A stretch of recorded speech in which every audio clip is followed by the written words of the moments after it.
Patients frequently ask about driving and whether they can drive if they have epilepsy. What we know is, in New York State at least, if you're a year seizure-free, you're allowed to drive.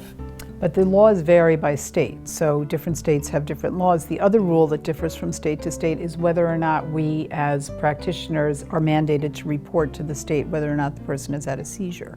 The biggest issue, I think, with driving is in places where there's not adequate public transportation and people really need to drive for work. And a huge issue is teenagers who are looking forward to getting their first license and whether or not they are able to drive, which comes up again and again.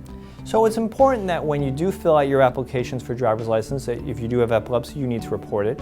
You'll need to get a letter from your doctor. Each state has it very different on when you're allowed to return to driving, so you need to have that conversation with your neurologist, is what the requirements are for that state. Also, it's important if the doctor is changing your medications and you do have a breakthrough seizure, what's the interval before you can go back to driving is important, and again, different state by state.